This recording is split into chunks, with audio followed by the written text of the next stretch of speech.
The ring does not tempt people. It rewrites them. In the previous video, we explored a hidden force in the story, one that helped destroy the ring itself. But that raises a deeper question. What exactly is the ring doing to the people who carry it? People often assume the ring is just about power, or temptation, or some kind of simple good versus evil test. But that doesn't actually explain what we see in the story, because people don't react to it the same way. Some resist longer, some collapse almost instantly, and others seem almost unaffected. I mean, if someone like Gimli wore the ring, he'd probably be fine, until you offer him a pint. Then suddenly, the ring knows exactly where to start. So if it's just temptation, why isn't it equal? So what is the ring actually doing? The ring doesn't create desire. It turns what you already are into something you can't escape. It behaves less like an external evil and more like a system, something that attaches itself to your identity and amplifies it. The ring works in 3 stages. Stage 1 is the recognition.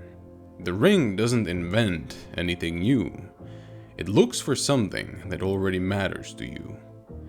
Something you already believe in, already care about, already define yourself by. For Boromir, it's his desire to protect Gondor. For Frodo Baggins, it's responsibility, the weight of knowing what's at stake. And the ring doesn't need to create weakness. It just needs something real. Once it finds that trait, it amplifies it. It becomes more important, more urgent, more necessary, and eventually it starts to feel like who you are. With Boromir, this is where things begin to break. His desire to protect Gondor becomes absolute. He becomes certain that he is right, certain that he must act, certain that the ends justify the means. And that certainty is the corruption. In a way, it's the same kind of corruption we see in Saruman. Not because they become evil in a single moment, but because they become convinced that their vision is the correct one. And once that happens, there's no space left for doubt. Because once all doubt is gone, everything becomes justified. With Frodo, it's different. The ring doesn't tempt him with power. It convinces him that everything depends on him, that he is the one carrying the fate of the world. And slowly, that burden becomes central to who he is. Stage 3 is identity replacement. At this point, something changes.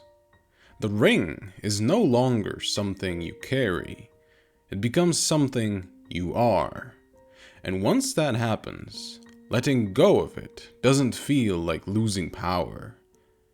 It feels like losing yourself. This is where people don't just struggle. They lose themselves completely. Samwise Gamgee is the exception that proves the rule. He carries the ring briefly, and he doesn't collapse, but not because he's immune, not because he's stronger.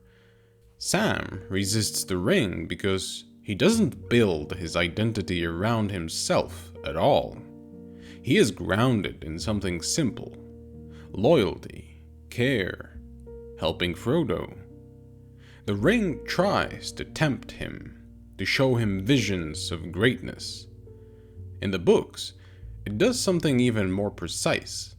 It shows Sam a vision of himself as a great gardener, turning the wasteland of Mordor into a vast, blooming garden.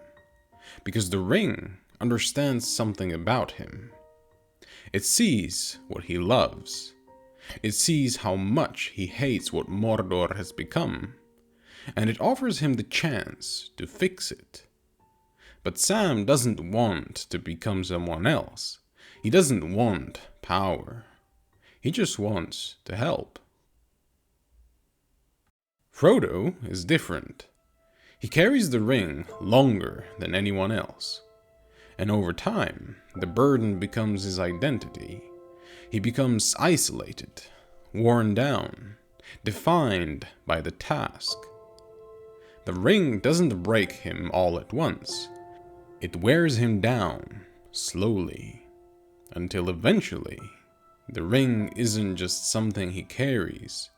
It's part of who he is. And by the time he reaches Mount Doom, he's no longer deciding what to do with the ring. The ring is deciding what he is. And then there's Gollum. Gollum is what happens when the process is complete. His identity is completely reorganized around the ring. He both loves it and hates it. He is split between what he was and what he became. But neither side is free, because at that point, there is no separation left. Self and ring are the same. Gollum is what's left when desire feeds itself, over and over again, until the person disappears. The ring doesn't corrupt everyone equally. It depends on what you already are, what you build your identity around, what you believe matters. The ring actually reveals what you were already becoming and makes it irreversible. And that isn't random. In Tolkien's world, Sauron was once a shapeshifter. He could change form, adapt, become whatever was needed. And the ring reflects that same nature. Because good and evil are not always obvious. They don't appear as clear opposites. They shift, they adapt, they take the shape of what feels right. And that's where the danger begins, because what feels like clarity can actually be blindness. The story was never really about strength or willpower. It's about something deeper. It was about what you choose to build yourself around. Because in the end, the ring doesn't destroy you. It just finishes the version of you never questioned.